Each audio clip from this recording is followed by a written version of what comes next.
একাধিক অভিযোগে প্রায় 2 বছর দিল্লিতে তিহার জেলে বন্দী ছিলেন তৃণমূল নেতা অনুব্রত মণ্ডল। সেই সময় জেলার দলের দায়িত্ব সামলেছিলেন দলনেত্রীর করে দেওয়া কোর কমিটি।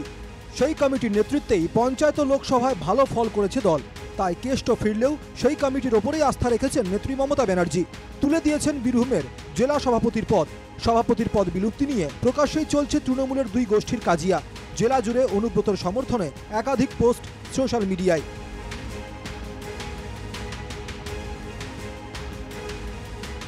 সভাপতির পদ তুলে দিয়ে কোর কমিটিকে দলের দায়িত্ব দেওয়ার খবরে খুশির জোয়ার তৃণমূলের একাংশের মধ্যে। শুরু হয়েছে মিষ্টি মুখের পালা। বীরভূম জেলার কোর কমিটিকেই পুনরায় বহাল করার জন্য আমরা আজ খুবই খুশি এবং আনন্দিত।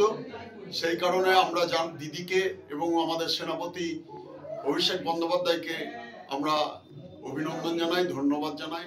বীরভূম জেলার নির্বাচন কোর কমিটি করেছিল বিগত দিনে 21 থেকে শুরু করে 23 পঞ্চায়েত লোকসভা নির্বাচন। কোর কমিটির সাফল্যে যেভাবে বীরভূম জেলার বুকে হানাহানি খুনোখুনি রেহাই মুক্ত হয়েছে বীরভূম জেলা, কোথাও কোনো হানাহানি নেই, কোথাও কোনো ঝুট ঝামেলা নেই।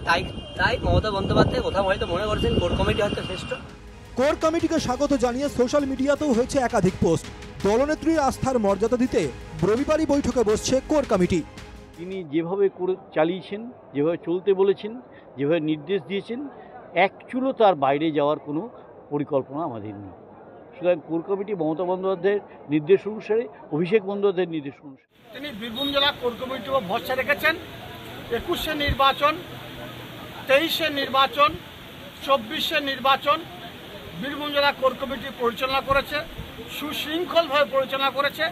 কাটাকাটি খুনোখুনি রাহাজানি ছাড়াই 23-24 নির্বাচন কোর কমিটি দ্বারা পরিচালিত হয়েছে এবং বিগত দিনের যে রেজাল্ট, সেই রেজাল্টের থেকে অভাবনীয় ফলাফল করেছে। তৃণমূলের কোর কমিটি নির্বাচনকে কটাক্ষ বিজেপি।